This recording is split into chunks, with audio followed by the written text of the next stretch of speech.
everybody. Welcome today. So we're very happy today to have Ethel Schuster from the Northern Middlesex Community College Speakers Bureau to do a presentation, a program today on digital life, gizmos and gadgets. So we're happy to have Ethel here. We're on CTM as well. And so Ethel will begin her presentation. And at this point right now, just want to let everybody know we will be on CTM. I'm going to mute everybody during her talk. And then afterwards, we'll unmute everyone for questions. If you do have a burning question in the middle of the talk, please just use your chat function and we can see how we can get Ethel to answer that as well. So thank you so much. And I will turn over to Ethel now. I appreciate it. Thank you. So good afternoon, everybody. Thank you for having me here. I know this is exciting. I actually am grateful that I got dressed up and I had a reason to do so, to show my gadgets. And it's amazing to see so many women. No offense to the men here, but usually my classes are full of men. And it's one of the reasons why we're going to talk about this project today. So I'm going to start by toggling back and forth, just telling you what I'm going to do. I'm going to go back and forth listing with a presentation the gadgets that I'm going to show, because I'm sure that I will be talking about something and it probably will fly by you. So I will just put the words and then I will show you the gadgets. Unfortunately, we haven't reached the world that I can get into the screen and touch all of you yet, but maybe one day in the future. But hopefully you'll get to experience quite a lot with my description, and be free anytime to stop me and ask me any questions. Even if you want to raise your hand or something. I know we said to wait until the end, but sometimes we don't want to wait until then. So let me begin while I begin my presentation to giving you a little bit of the background of why are we doing this. So as you can see, let me just make sure that I'm showing you the right screen. As always, it takes a little bit of, it's this. And you can see my presentation. I'm from Northern Essex Community College, and the presentation that I'm going to give today is sort of has some kind of justified background. And just to give you a little bit of a background, you probably have heard that technology is awesome. Here we are, in this pandemic, which has some good and bad, but we still are able to communicate this way. And one of the things that I'm a computer scientist, and as a computer scientist, we discovered that we weren't getting as many students to come into the field of computer science. So we thought, well, how do we get people interested in technology, from young kids all the way to the 90s and 80 and 100-year-old people? I can tell you from my own experience. My mother lives in Colombia. I'm from Colombia. My parents live there. And this technology has made it possible for my parents to talk to me every single day, to see my grandchildren who are in Israel. And it's fascinating. So why wouldn't we try to encourage more people to go into this field of technology? So this is sort of the justification, the background for this project on gizmos and gadgets. And one of the things that we thought, well, if we make them kind of cool, we show people cool things, maybe it will serve as a hook. You could say this is like cheating, right? A little bit of cheating, but maybe people will look at these gadgets and say, well, I want to do that. That's really awesome. How does that work? I want to go into that field. And this is where we started. I started up with this project in the year 2006. We really took life of its own around 2007, 2008. So some of the things that I'm going to talk about are from those days, that in technology-wise world, this is considered old, dinosaur. But I'm not trying to offend anybody. It's the reality. So I'm going to you heard who I am. I have a background in computer science. I have a PhD in computer science.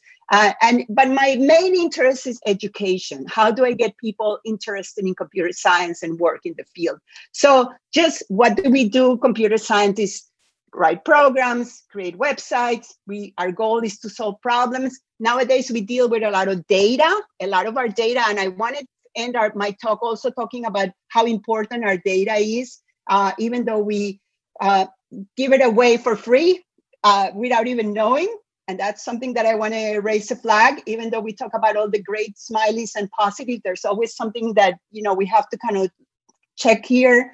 make sure that we don't deal with this stuff. So imagine a world without computers. That's almost impossible. Your little phone that you have next to you is really a computer. And this is a much more powerful computer than when I started in computer science. And I give away my age when I tell you that I started 40 years ago in computer science. I mean, I sort of have grown with computers. And I still feel that I don't know enough. It's always a learning curve.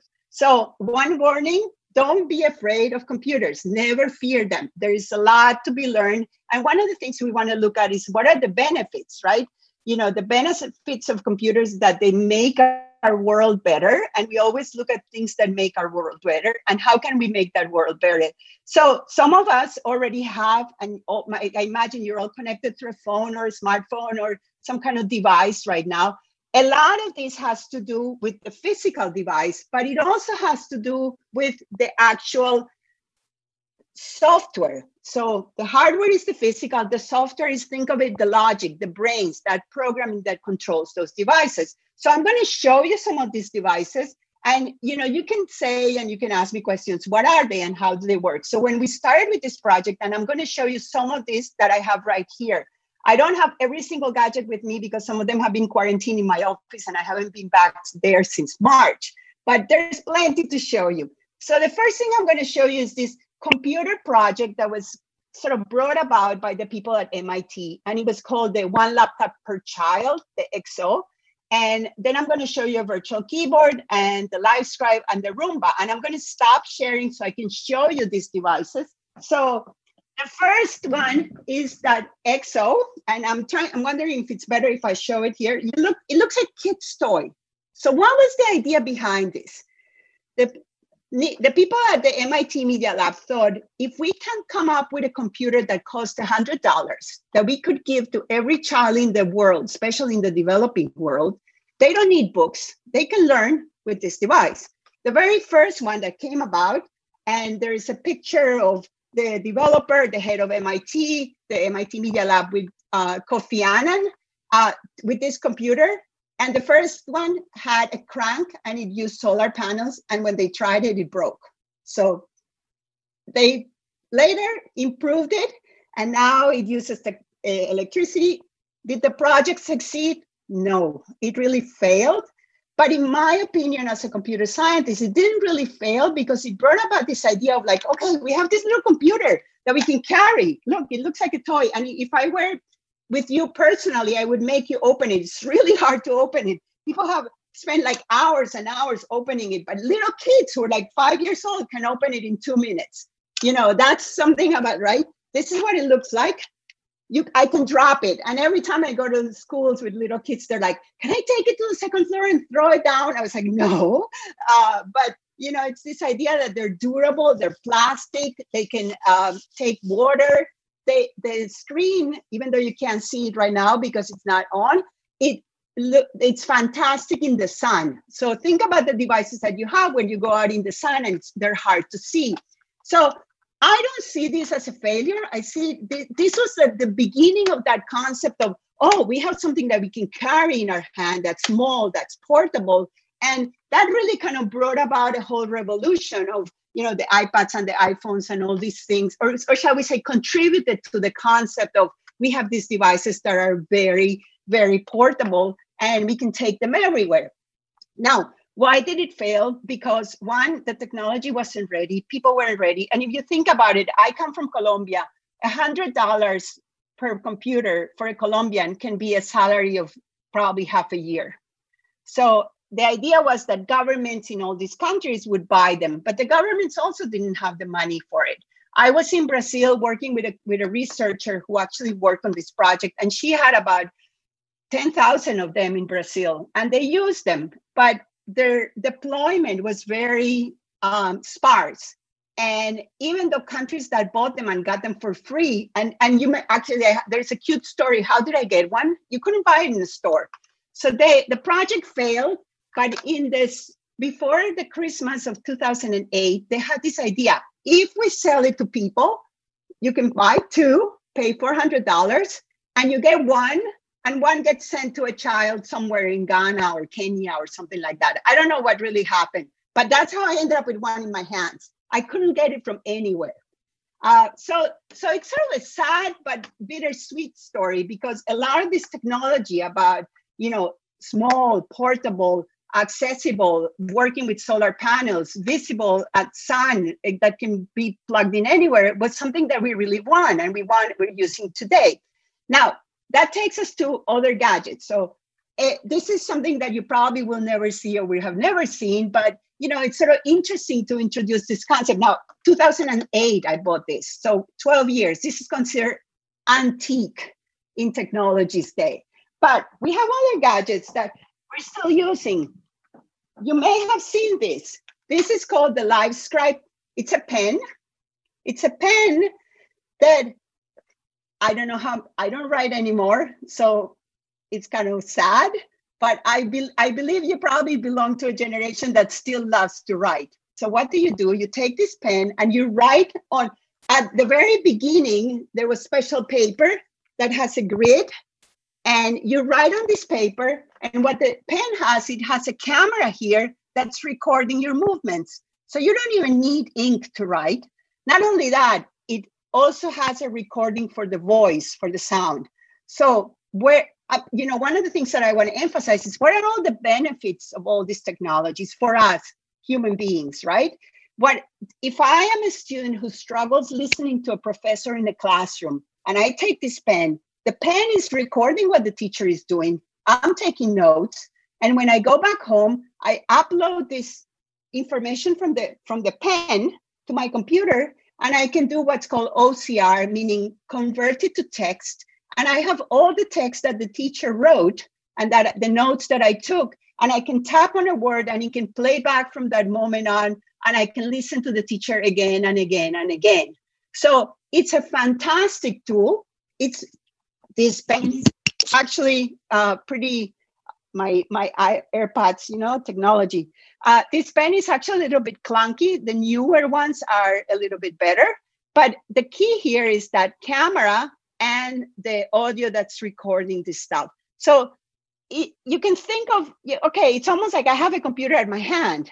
I can go to any meetings. And nowadays, the old ones, this is the one that I have from 2007, require you to have the paper to record on, because the paper has a special grid where it's recording every movement, of tracing the movements of the pen as you're moving along. One of the things for us as professors, it was, I can teach my students about mathematics. They can understand about a coordinate system, a position on a grid. How does the pen know where I am at every single point? Now, the newest pens like this don't require any paper. You can use it on your iPhone, on your tablets. They're really awesome. So you can, and I'm going to show you some devices that you can even do this nowadays in space.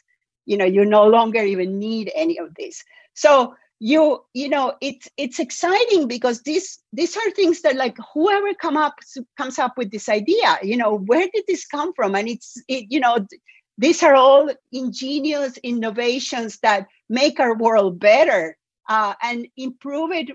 Does it work for all? Is it cheap? Well, some of them are more costly than others, not necessarily all of them, but they can make our lives so much better. And there is some huge advantage to it. So, for example, we have students with special needs, and I have seen students in the classrooms with this, where somebody else even is taking notes for them. And then the students get the notes, the students get the recording all done, as opposed to the way it was in the old days, where you had carbon copy and somebody took notes and then gave you a carbon copy that you couldn't even read because it was somebody else's handwriting. So it's important to keep in mind how valuable these things are for us. Now, the other thing that I had in the list there that you may have seen is the Roomba. How many of you have seen the Roomba or used one? Do you know what the Roomba is? So I think I'm going to switch. If I can, I'm going to switch to show you the Roomba. Can you see it here? Are you able to see it? No? Okay, because I'm using my tablet, but I'm not sure that it's going to work. So I'm going to bring it here. This is the Roomba. It's a vacuum cleaner that vacuums by itself. Okay? My Roomba is so cool that it even has a name. Okay? Where does it make a lot of noise? Yes. Is this an old one? Yes, this is from 2007. So it's pretty clunky. But when I have parties, all I have to do is close down the doors and leave it running for a couple of hours, and it vacuums for me without me having to run around and take care of things that are left behind. So I can show it to you working. If you want, it will make a lot of noise. Are you interested in that? I'm not sure how I'm trying to see how, I want to show it with the tablet, Natalie. Do you think we could switch to my tablet showing? Okay, so. Is there any way? So I'm going to turn it on, and you can see here, like it's going to go cleaning.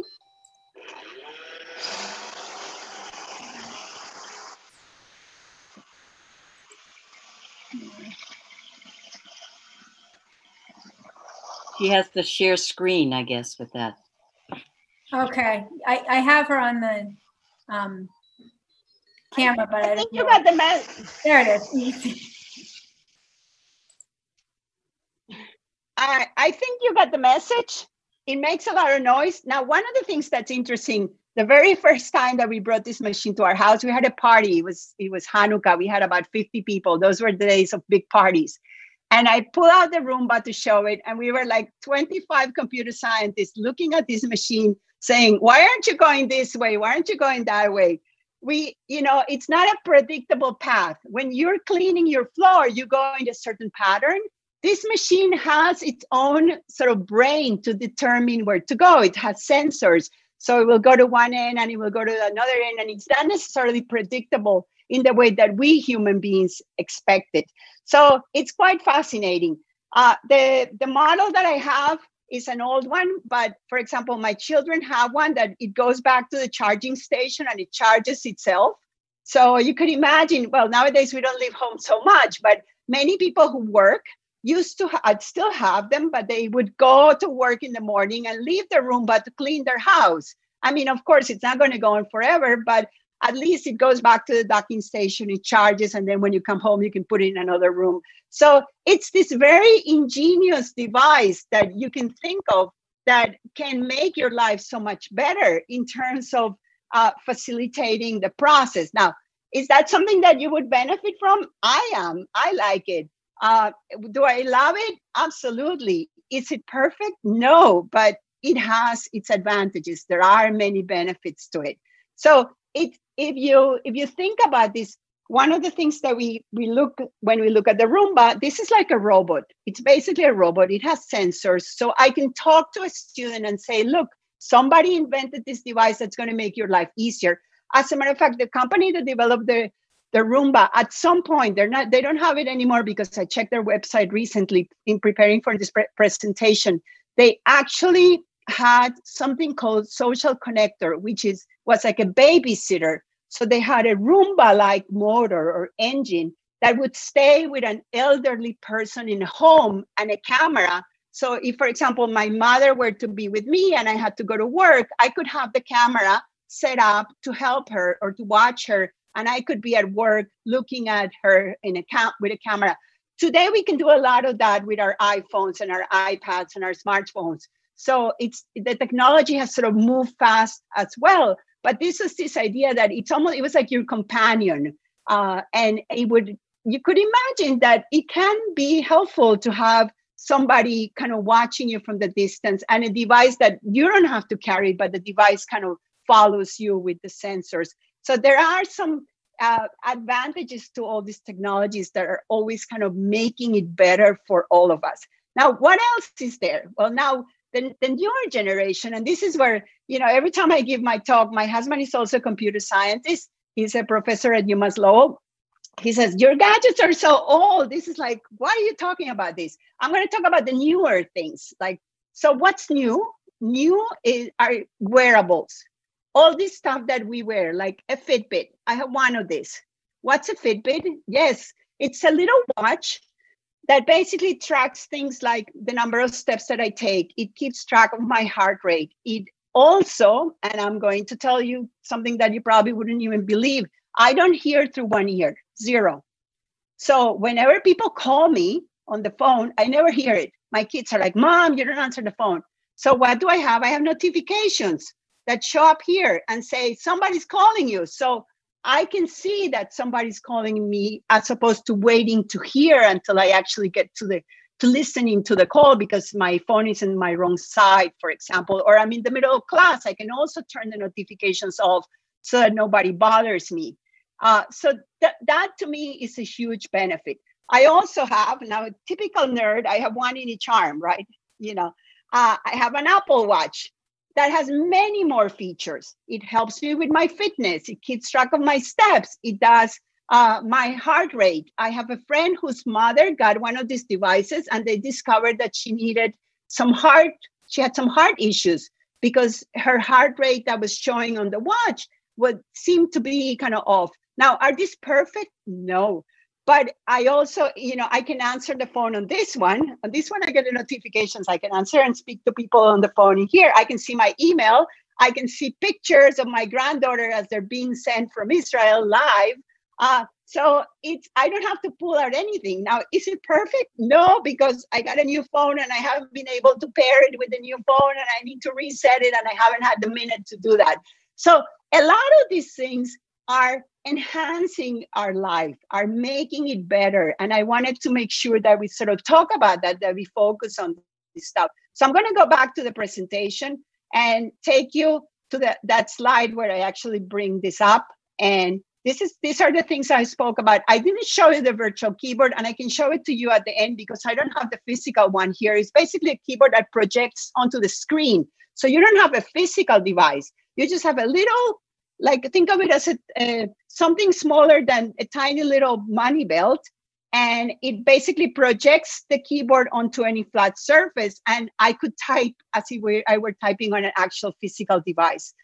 So these are the ones that I spoke about, the wearables. Wearables is big today because in the future, even our clothing is smart. I work with some colleagues in Brazil and they had textile, for example, that was smart and it would warm you up or heat you up, warm you up or cool you depending on the temperature that surrounded you.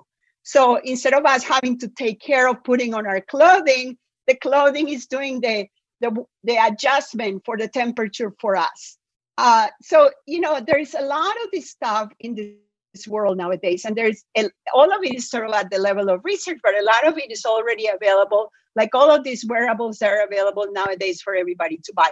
So we get to the cooler, newer things that you probably don't see every day. So what are they? So I'm going to talk about them, and I have all of this here to show, and I'm going to bring them on. Google Glass. Okay, so Google Glass was one of those first devices that was introduced. And I'm going to put them on. It just basically they look like glasses. What they have here is a tiny little screen. And with a tap here of my hand, I can actually get a computer screen in front of my eyes and view, for example, the presentation that I'm giving you. And I can go up and down and scroll through the presentation without my hand movements. Now you tell me, what's the advantage of this? What do you guys think? Anybody? You can unmute them. Anybody? They're all muted. So maybe it's an adaptive thing for physically handicapped. Well, not only physically handicapped, think about the doctors. So this was actually deployed at Beth Israel. It's a technology that also didn't take off, but it was used by doctors to look at the medical records of patients. So they would walk into a room and the record of the patient is right there at their screen, and they go up and down and they can touch the patient with their hand. Their hands are free. So they have complete access to all the data that normally you would have to have the computer. If you think about you going to the doctor today, half the time they're looking at the screen and they're not looking at you. Am I correct? Yes. It's like, I'm not blaming the doctors, but that's the new reality. So the idea here is, you don't have to, you have the information in front of you. You can still look at your patient. You have your hands free and you no longer have to actually sort of look away. And it's just incredible technology. Now, it didn't really take off. This was a project, and I don't really know exactly what ever happened, why the project really wasn't deployed very much. I believe that it may have been a matter of cost, but I don't really have exact knowledge. But it was fantastic. And it was this vision, this idea of like, I can do so many more things with a world that's not limited or restricting me to the physical devices and using all my hands and all my parts of my body to be able to do things. So that takes us to that augmented reality.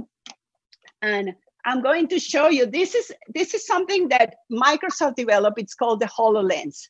And the HoloLens is, you put it on, up to, basically, I'm going to put it on like this. Space So it's like a Queen. 3D world. And I actually experienced it live the first time at Brandeis University when I went to visit them. And what they did is they opened up a whole bunch of computer tabs for me. I didn't have to touch anything. I was like, people were looking at me and you could have think that I was crazy, right? I had the device and I was clicking on a phone, clicking on a website. I touched a lion that they produced for me and it was kind of producing 3D space. I was able to type some text just by doing something like this because I had the web page available to me in 3-dimensional space. And the feeling of being able to do so much without, yes, this device is a little bit kind of chunky and a lot to put on your head right now. So I'm going to just put it on again. You have to kind of hold it on and put it well, but it basically leaves my hands again free to do this. Now, what are some advantages of this? What could you think of? Think about a manufacturing company where some technician has to put together some kind of device. And instead of having to put their hands down and look at a manual or open up a computer to look at how do you put it together, all of this information is right here in front of their eyes. And then they have the ability to sort of work in parallel. Think of it in terms of efficiency.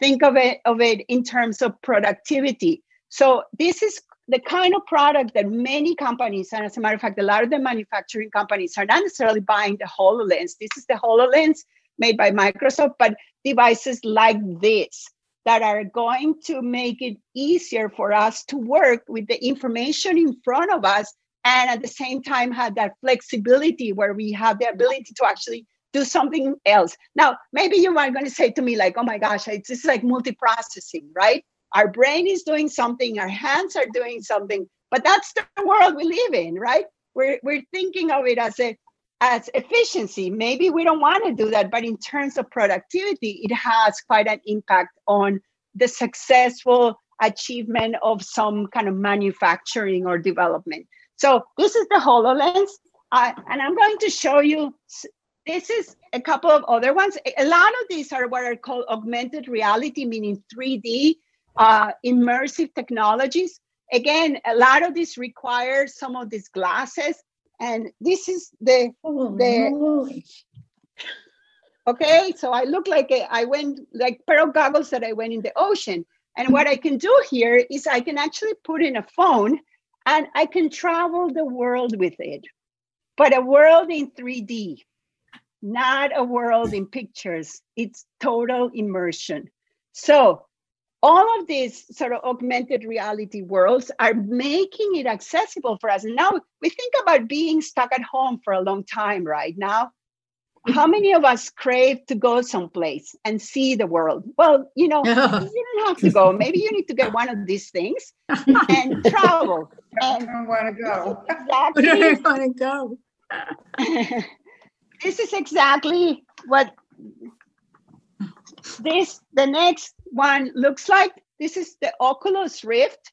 This is a company that also does immersive technologies. And I'm going to show you a quote from them in a minute. Basically, I saw it being advertised as like the hot, cool gadget of 2020 in the Wall Street Journal. Not this specific one, but the next generation. And what they're saying is when you get out of your house, you need a mask and you need some sanitizer. Well, maybe you need an Oculus Rift or Oculus Quest, and you don't have to get out of your house. You can visit the world with this. So it's the trade-off, right? We have to look at the positive. There's always going to be some advantages to these devices. So this is the Oculus Rift. And I'm going to show you one more, and just bring back the slide so you know what I'm talking about for a minute. So I talked about Google Glass, and I showed you the HoloLens, and I spoke about the Samsung VR. That was the first one that I put on. Oculus Rift was the one that I just showed you. On Oculus Quest is the new one. And this quote I just took it out of the newspaper 2 days ago. Things you need to escape your home: a mask and hand sanitizer, and maybe an Oculus Rift Quest 2 for virtual escape. So you want to go to Africa? Well, go to Africa in your bedroom. Granted, it's not the same. Believe me, I love the fact that we're sitting here and I'm talking to you, but I would love to be close to you and be able to let you touch and experience these devices. But this is what we have, and this is perfect. This is great. This works for now, and we make the best of it. So the last one that I'm going to show you, again, is something like this. This one was developed by Sony, and again, it's a pair of glasses. And what you actually see is the idea with the Sony one is that you would take this device and you would be traveling in the world. For example, I like to go to Barcelona and I want to see something by Gaudí and I want to read about it. So all I have to do is search for the information, and it appears in my eyes and it tells me the history of some of the pieces, the architecture that Gaudí Gaudí built. Or maybe I like to read about an author and I visit their home and I want to read what books they wrote. So it's like an encyclopedia in front of me without me having to do anything except wear this device. Now, half the world would probably be looking at me like a crazy person, but I think we're going to get to a point where this is actually happening. And it's just really fascinating. And one of the things that every time I see these devices, I sort of ask myself like, wow, who came up with this idea? What did they do? How did they develop it? Now, they came up with the physical device, but somebody has to make it work. This is like a car, right? I'm showing you the cars, but it's the driver. Who's the driver? The software. And I'm interested in that part of the software. Who develops it? Who makes these things work properly? We had some glitch with the beginning of this presentation, and it was about software, about update.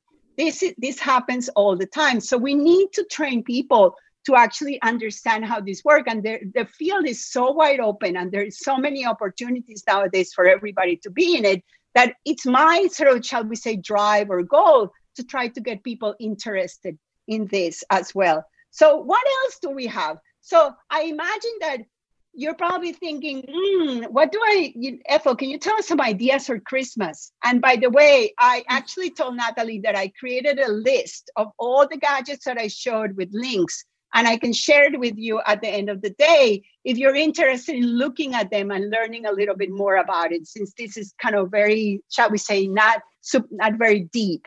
So what are the devices that we use? So for example, in my classroom, I use this thing called the Arduino. The Arduino is this little device. It was invented by a group of Italian professors in an art school who wanted to teach wanted to create like the virtual world with the physical world connected.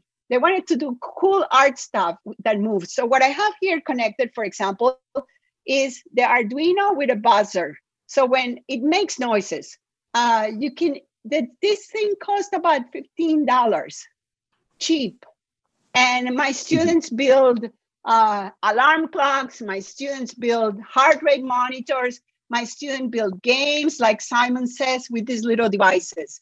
And they're really available. These are available in the market. Not only that, the Arduino people decided that all that they developed was going to be what's called open software. So people can copy both the hardware and the software. So you will find others that are copied, but they don't have the Arduino name. So they're even cheaper. And it really brings the ability for a student to now do a lot of the things that are done in here, but at the micro level, at the small level, get a light to blink, get a buzzer to sound, get a motor to move, get a display to appear, all of this stuff. So we're teaching sort of with these little devices, things that are going to contribute to what they see on these like smart glasses and virtual reality work. There's also again, cheap, small, this thing called the Raspberry Pi. The Raspberry Pi was sort of developed by a whole bunch, some people in England. And the whole idea was that it was going to cost $5. This is basically a little computer. Nowadays, you can buy them for like $20. There's some that are a little bit more costly because they have all the external gadgets. And all you need to do is program it, plug it in, connect it to a monitor and a keyboard, and bingo, you got a computer. I remember that I visited a couple of libraries giving talks like this, and they told me that they have created projects with the Raspberry Pis. For example, they connected the Raspberry Pi, and you see the Raspberry Pi, you can't see it because it's closing there, and they put a screen on it. So this was like an announcement at the entrance of the library showing what were the events of the day. Okay, this was done for about $20 or maybe 30. And you can see what are the benefits, cost to accessibility. You don't need these huge machines that existed like when I began in computer science that would take buildings and buildings to do the processing. Nowadays, we can, I can do so much more with this device than I could 40 years ago because of the power and because of the fact that the cost has gone down. Now, a lot of these technologies, what makes all this stuff work? Basically, the basic electronics are circuits. And what's a circuit? A circuit is a loop. Think of it with a source of energy like a battery. And when that loop closes, you can do things like turn on a light or turn it off. And every computer that you have today has many millions of those circuits. And to understand about those even fundamentals, the hardware part, there are these things that are listed here. They're called squishy circuits, snap circuits, little bits. And I'm going to talk about them. I have some of them in here. So what's the squishy circuits? I have the box here, but basically it's a whole bunch of LED lights, and you make a dough that's conductive, transfers energy. You make a dough like you make a cookie dough. And if you use certain kind of materials, the lights would go on. If you use certain kind of materials, the light would not go on. Instead of having wires, you use dough. So we use that in the classroom. We have a lot of conductive material we always think of only wires, but there are many materials that are conductive. So for example, graphite serves as a conductor. So we have pens that we draw with, and we can actually make sound with. And all of these are basically especially these three, the ones that are listed as circuits, squishy circuits, the snap circuits, and the little bits are basically showing little kids and grown-ups and anybody how the technology actually works. How do you make a light go on? How do you make something buzz? How do you make a motor move? And you basically connect these components and you understand sort of the fundamentals of how this stuff works. So it's taking us down, all the way down to the very, very low level that makes those devices work. Now, I'm going to end up, and I don't know how we're doing with time, but I wanted you to ask me some questions with textile. So what's e-textile? I mentioned the fact that, there's technology nowadays that is smart enough to determine whether you're cold, you're hot, and it will kind of balance that out. But we also have something called e-textiles. And what we have here, it's hard for me to show you, but this is thread. It looks like regular thread. This is conductive thread. Okay, so what does that mean? That I can sew on this new sweatshirt that I'm wearing or sweater, I could stitch a Christmas design and have it light on or off as somebody comes close to me, or as my voice goes up and down. I can program it. So I'm going to show you something that I did at a conference, and I hope I can illustrate it well. Do you see this? Can you see the lights going on and off? Yes. Yeah. Okay, so what do I have here? I have 3 little lights, LEDs. I have sewn wire like this thread, and I have inside of this a little battery with what's called one of those Arduino devices that are stitched together. Now, I have to tell you something, a secret, or maybe I shouldn't, that the first time I did this, like a typical person who's used to sewing, I was sewing like this. Every time you sew something over something else, since this is wire, I created a short circuit the first time. So I had to learn, I don't know how you call this in English, but when you sew like this, up and down, instead of going like a loop, in Spanish it's called hilvanar. Like, you know, you just like when you kind of thread something without it touching each other. So I actually had to learn to draw where I was going to put the wire, the thread, so that I wouldn't short circuit my designs. And it's extremely fascinating because, you know, we spent the summer with a colleague having a whole workshop on the e-textiles. And there was a young man, another professor, and myself. And we spent 2 hours a day just sewing very carefully, making sure that we were stitching all these things properly so that we wouldn't short circuit them and we wouldn't close that loop and then they wouldn't work. So there's a lot to be said. And I'm going to stop there. And I want to, if you have any questions to ask me, I can go on and talk more about specifics if you want, but I'll be happy to give you the chance to ask me any questions or the opportunity to say something. Okay? Great. So any questions? We did have a question. Oh, you want to go ahead, Ruth? Oh, well, the very early device you were talking about, the children's laptop, EXO. Yeah, it's called the EXO. The EXO. So you said that the sun didn't affect the screen. So my question is, why haven't they moved that technology forward? Because it certainly affects the screens that I have. Good question. And unfortunately, I don't know the answer, but I know that this was a PhD project of a student at MIT. She's a woman, and I could do a little bit of research and see what happened, like why that technology hasn't been deployed, shall we say, right? That's your question. Yeah. And this is sort of the warning that I'm saying, like, some people develop this stuff, but it doesn't always make it. You know, what makes it or doesn't, sometimes it's serendipitous. And there's certain things that become really popular and take off, and there's certain things that sort of die out. I, as a computer scientist, tend to believe that no matter what we do, it always contributes to some betterment or improvement of the technology, even though people will say, well, nobody ever used that anymore, or they didn't use it at all. But it does, because it shows the thinking, you know, the process of what has been going on. And I honestly, I'm sorry that I don't have the answer for you, but that's okay. I'm going to see. I know that maybe you can develop she it. did a PhD at MIT. and that's what the technology, you know, when I used to take these things outside in the sun and I could read the screen, I was like, why doesn't every device look like this? So I can kind of go to the beach and work and, you know, read instead of having to hide from the sun, right? That's what you're asking about. Yeah, exactly. Correct.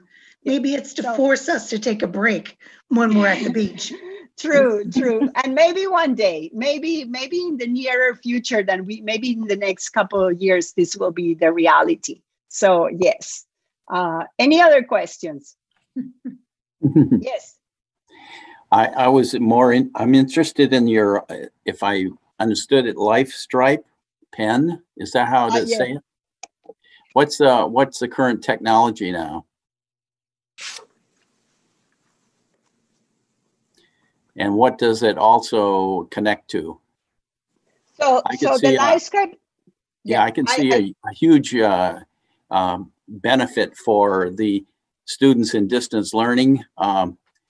You know, because of the isolation of the students, they're losing months of learning time here in the United States and probably elsewhere.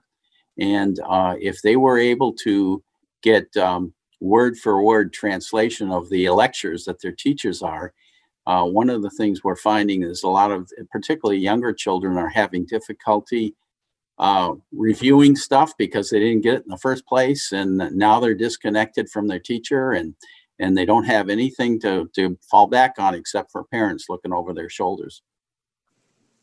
Excellent question. So I missed a tiny bit because my headphones, you know, talking about technology fell out. It's called the Life Scribe, and indeed you can buy them. this one cost about $180 at the time that we Okay. bought them in 2008. Nowadays, I think you can buy them. And maybe what I can do, and I did prepare a page because I figured somebody may ask me about it. So let me see if I can just show it to you for a second. And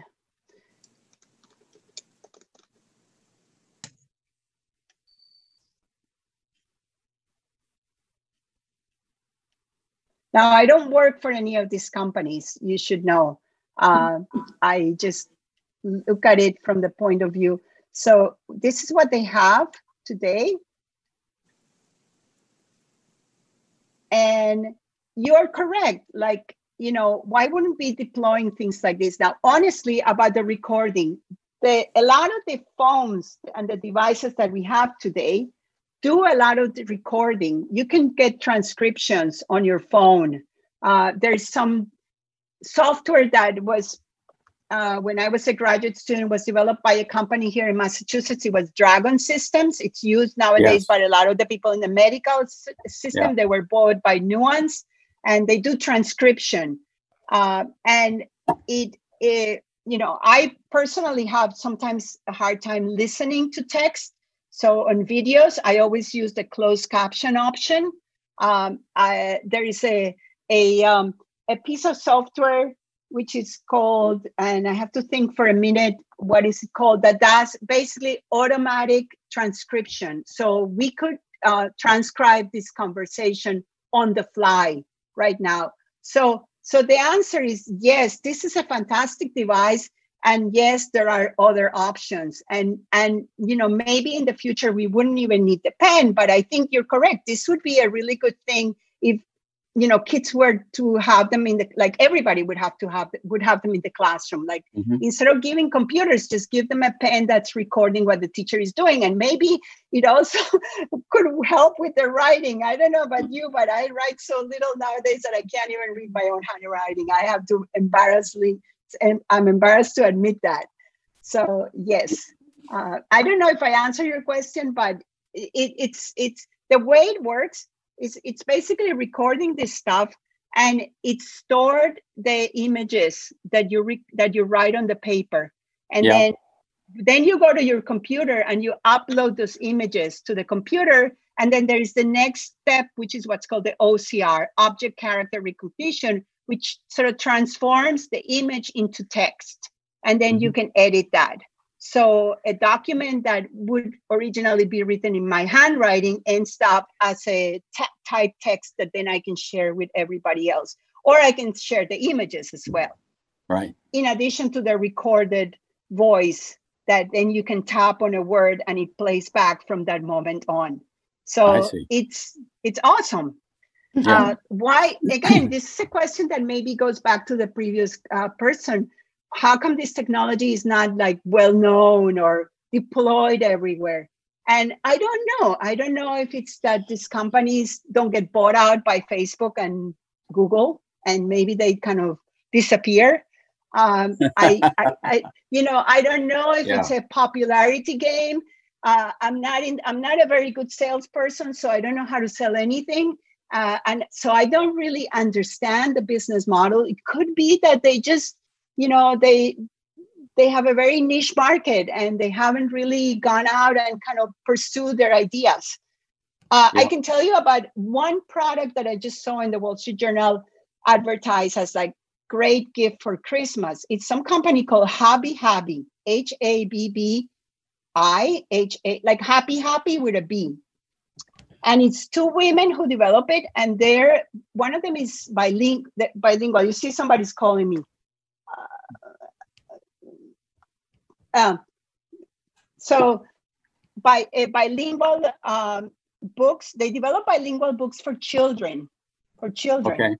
So they start with words in English, like basic words for toddlers, like fruit, like categories like fruit or about parents or about relationships.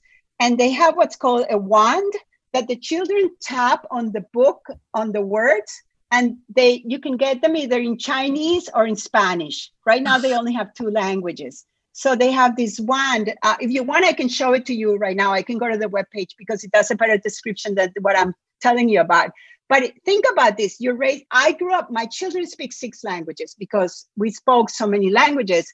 And I would love to have these books available. They weren't available in those days, but the kid not only gets to read the words in Spanish and in English, but they get to hear them both in Spanish and English. So it's a little device like this. It's a wand, something like this. And they just tap on the word and it basically plays back the sounds, basically enunciates for them the words. So it's really cool. If you want, I can just write here in the chat. Would you like me to just write the name of the company? It's called Happy, and we can go to their website. Now, it started. Do you know about a thing called? Let's see. They go to everybody. I read about them because I was very curious about them a couple of days ago when preparing this presentation. I was looking to see what's like the cool things. There were 2 women and they started what's called a Kickstarter campaign. Do you know what that means? It's basically people come up with this idea and instead of going to get funding from somebody, they just launch this campaign and people send money to support them. And you get, they have categories like if you give me $100, you'll get X. If you give me $200, you get X. I read that their project, their Kickstarter campaign, closed off with their funding in 4 hours. They got $50,000 something in 4 hours. Yeah. So again, this must have been a huge marketing campaign. I don't know how they did it. I was like, wow. I was very wowed. But it's sort of interesting, how did it come about? I'm sure this is one of them is an Asian woman who probably wanted her children to learn Chinese or, I think it's just Chinese. And she was probably very interested. So a lot of these, shall we say, technologies come out of a necessity. Like you see a problem, and this is what I would like my students to look at and see it. Like, I see a problem, I want to solve it. Like my father doesn't hear me. My father is 96 years old. So he doesn't like this. He hates technology. My mother, who's 90 years old, loves it. But when we go to him one day, he couldn't hear. So I took out one of those transcription devices from on my phone. And as I was talking, he was seeing the words written out in front of him. Now, it's annoying, but it was an amazing tool. And if he were to be able to adapt to that technology, it would enable more communication with the outside world because his limitations of hearing. So a lot of these things can make it better, but it's not the case that everybody wants it, right? You have to really want it. You have to find the problem to solve it, and people really want to use it. So there's a lot in the process from identifying the problem to finding the solution, and then that solution being adapted, people using it. Would I have another Roomba? You bet. If I could have 3 Roombas in my house, I would be super happy. Hey, great. My house would always be clean, right? Would I like to have more of these devices that make my life better? Yes. Now, before I go, and don't let me forget. I have a question. Yes, another question. Any other questions? Yeah, I put it in the chat, but it got lost somewhere. I was wondering how the data gets into the devices. Like when you were in Barcelona and you wanted to know more about something Gaudi created or built, where does that information come from? Who puts it in? Excellent question, because this is where I was going to end. And I'm going to end with like a bad side, right? I talked about the awesome part of technology, but there is the bad sides, right? You talk about data. Yeah. Basically, where the data is available in databases. And what these devices are doing is they're communicating with a database, okay? So you're sending your location so the 2 devices you can get access to the data, right? So, but what are you giving away? Your location. And this is one of the big issues with privacy and security that people are, especially in this country. In the United States, we're very protective of our data. I mentioned before in passing that we give it away. Every time you go to the store and they say, give me your phone number or what's your email, don't, never, just don't give it to them. They don't need it. Or if not, give them a fake number, 555-1212, or a fake email. This data is being collected left and right. And this data is being aggregated. And what are they doing? They're doing patterns. So for example, somebody could be looking at us and say, okay, the people in the Merrimack Valley in Chelmsford are all talking about gadgets. Now we're all going to get messages showing us advertisement for gadgets because we're sharing that information out. Should we not? We can't. You know, unless you want to live under a cave in a blanket, you can't. But what you need to learn is to be able to be aware of how much should you share. You must share information with your doctor for medical records, but you don't want that information shared with everybody, right? But should you be in an accident, God forbid, somebody wants to get hold of your data so they know that, for example, you're a diabetic and they can't give you something right now, that they have to give you something else. I don't know the medical terminology, right? So there's the good and the bad. And a lot of that bad, you know, we're in general in the United States, we're a very trusting world. We are very open.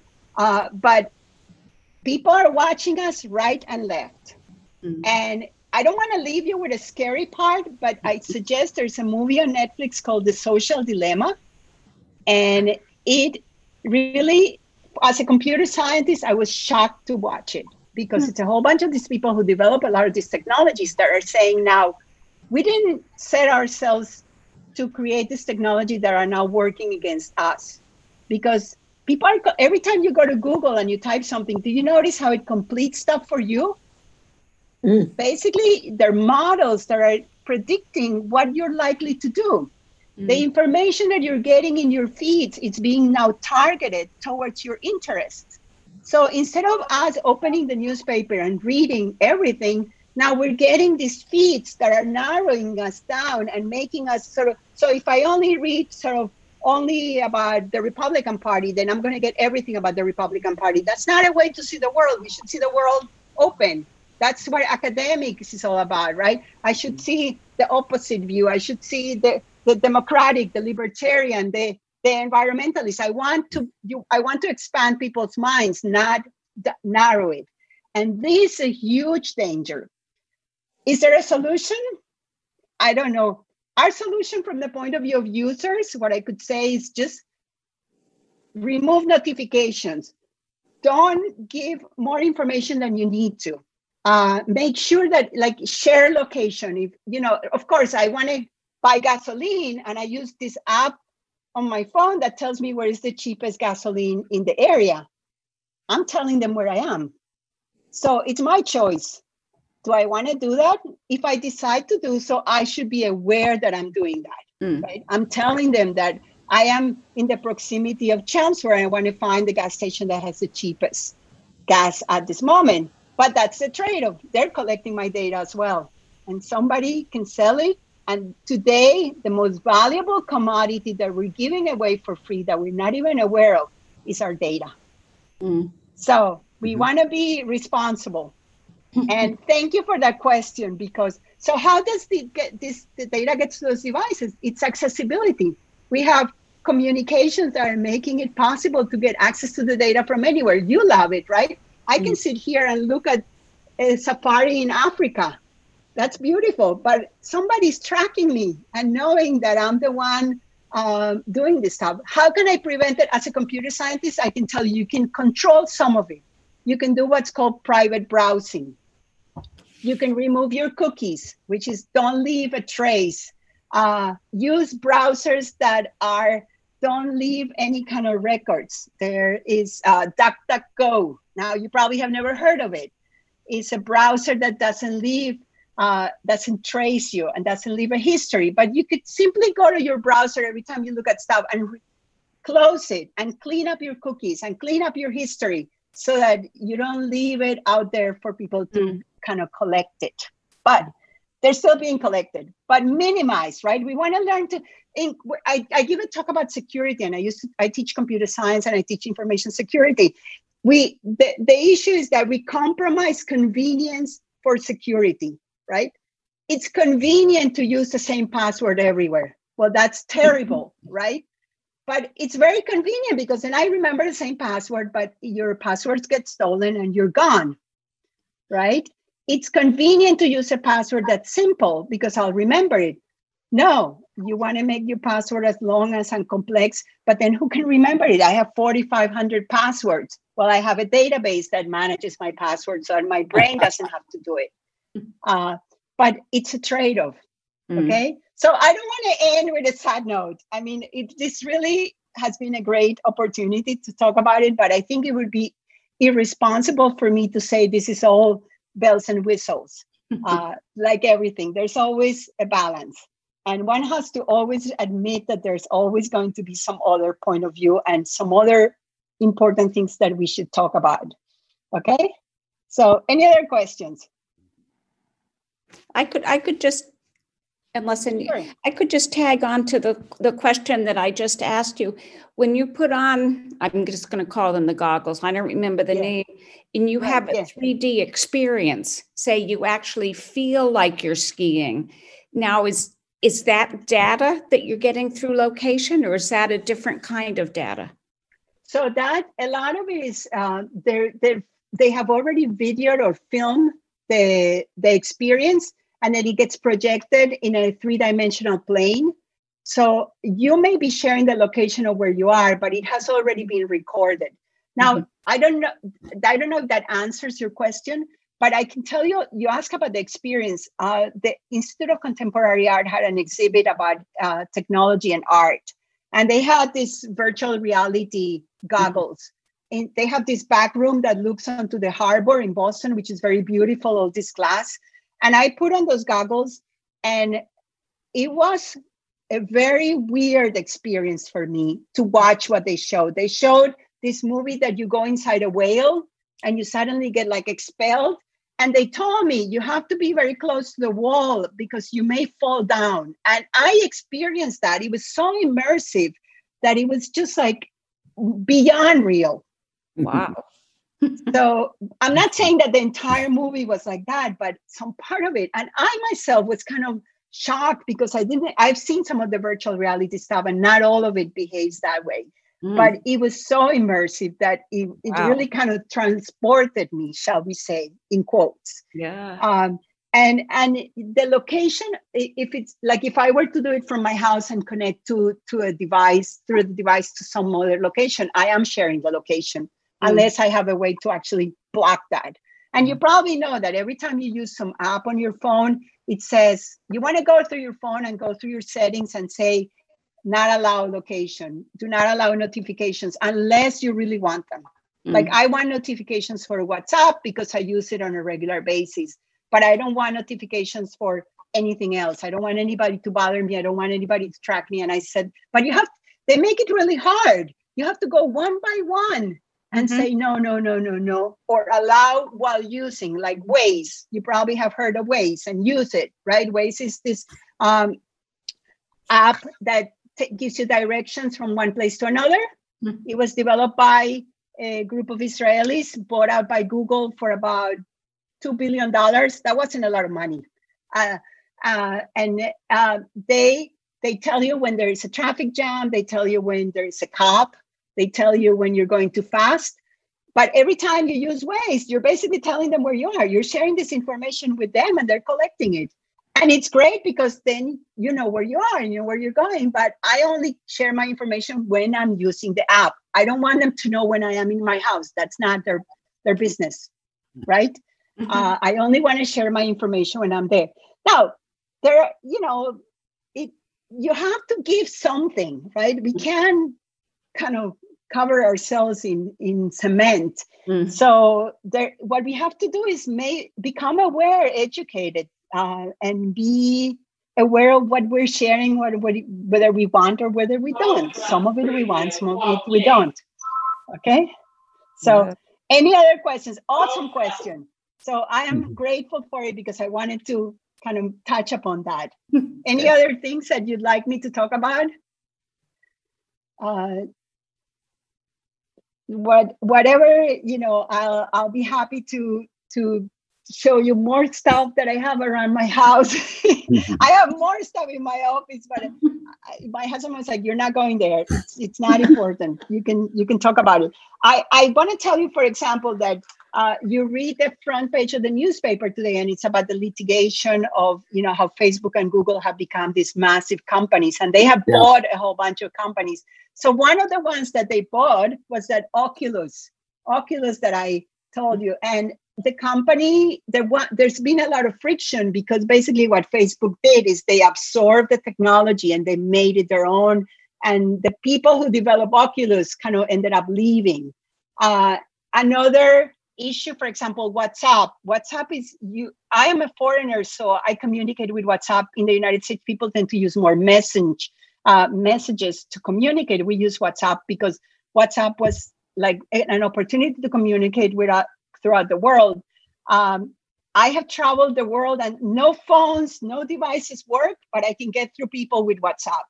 It's amazing. And WhatsApp was sold for like $19 billion, bought by Facebook, and they haven't been able to monetize it according to what they're saying because they want to insert ads. And people have been very reluctant to use it. I mean, that's where the monetization of all this stuff comes about with the ads. And it's annoying, right? But it's a trade-off, right? You want to get something for free, you have to pay somehow. You have to watch an ad, and the ad companies are paying, or the people with the products are paying. So we got to take it all as in stride. I am not a black and white person. I think we need to look at the world in a spectrum and take the good and be aware of the bad. Okay? So anything else? Do you offer, is there at your college, Northern Essex, do you offer courses for seniors, or can seniors audit them at a lower cost than the regular tuition price? So Northern Essex has courses for anybody. We have people of all ages in our courses in general. We have specific programs and degrees, but I do know that there's something called Elder College, which may not be what you're looking at. This may be things where people meet like once a week to deal with a topic. For other things like this, I know that, for example, Brandeis has this thing called Bali, where they have the Brandeis professors teach courses on all areas like philosophy and history. And so I haven't reached the retirement age, so I haven't had the time to do things like that, but I understand they're fascinating. And I know many of the universities in the area, including UMass Lowell, which is probably closer to you, they have programs like that. They may not be technology only driven. They probably like on various topics. Yeah. So you could probably go to their website and look up something like Elder College or LLL, or the one at Brandeis is called Boli, BOLI. I think that stands for something. But I would be happy to have you in my class. Sometimes my 18 years old don't want to pay much attention, and I get more traction with the older students. But and many. I mean, like I'm sort of thrilled. Like I said before, no offense to Mr. Bowles, that I don't see that many women around me, and it's a sad world. And that was also one of my personal quests, right? I want women to, like, when we do this stuff with threads and e-textiles, it's like, how can I get the women and the girls to come? Because we women are like afraid of technology. I watch my husband and my son, they buy something and they just open it up and launch it. And I am very cautious. I want to read the manual. I want to figure out how it works. We approach life differently.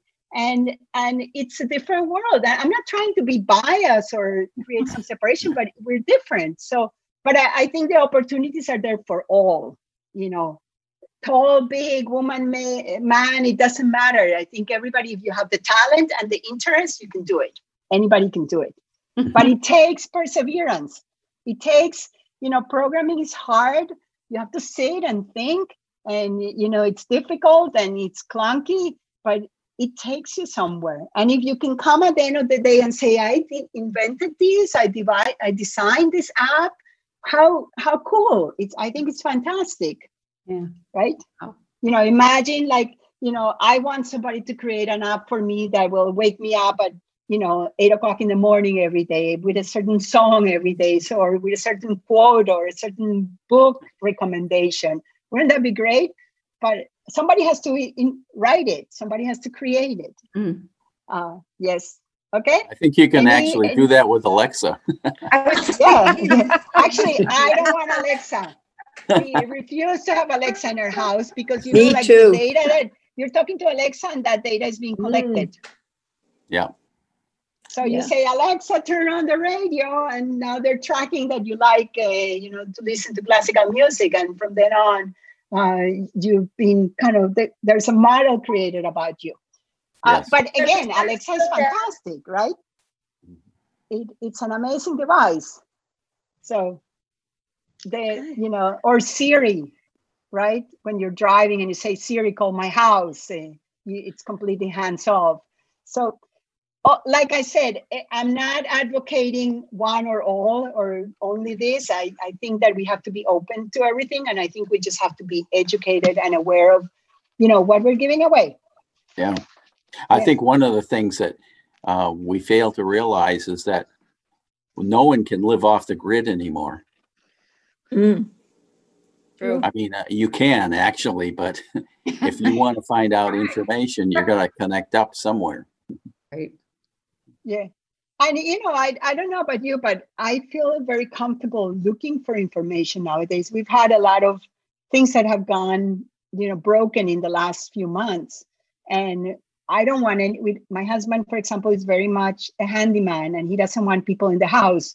So he fixes everything, but it's not like he knows refrigeration or, how to fix a stove or something. But you go everywhere and you find somebody showing you how to fix it.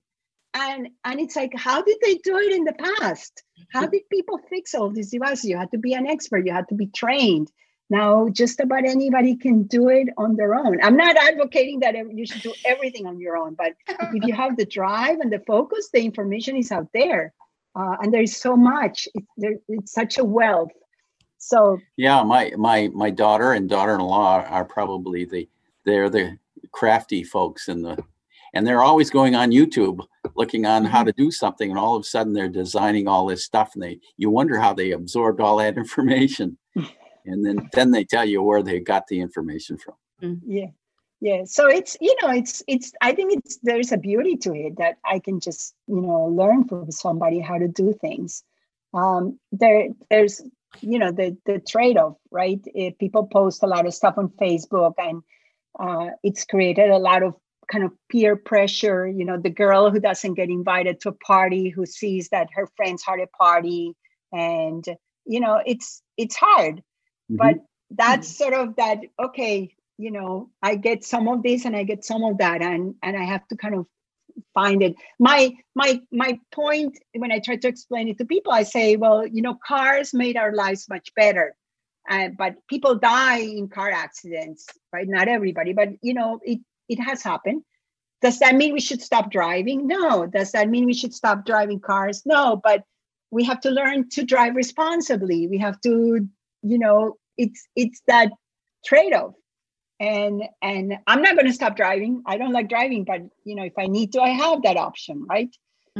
Right. So but like everything in life, I think we have to look at both sides, or at the spectrum, not just from one only point of view. So, any other questions? No? Yes?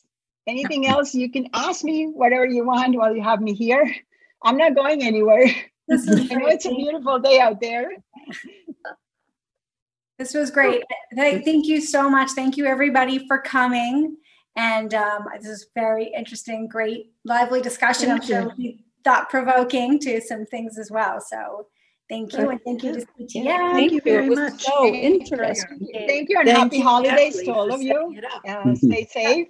And thank you for the technology that has made this possible, right? That we're all sitting in our It houses. is amazing. It is doing- amazing. Right, Yes. right. Right. And it's for the hour that we've been here, we've been immersed in this. Now, granted, I spend so many hours on Zoom that I don't want to go to parties on Zoom at 10 o'clock in the evening, but it's delicious to be here. It's a joy. So, okay. Happy holidays and thank you. And I did say that I have a list of all the gadgets that I showed, and I'm going to send you the PDF by the end of the day as soon as I get a chance, if you guys are interested in just kind of remembering what I spoke about. Okay? Thank you. Very good. You are a Have great a great speaker. year and be well. Bye, Natalie. you. Thank you so much. So long. Bye.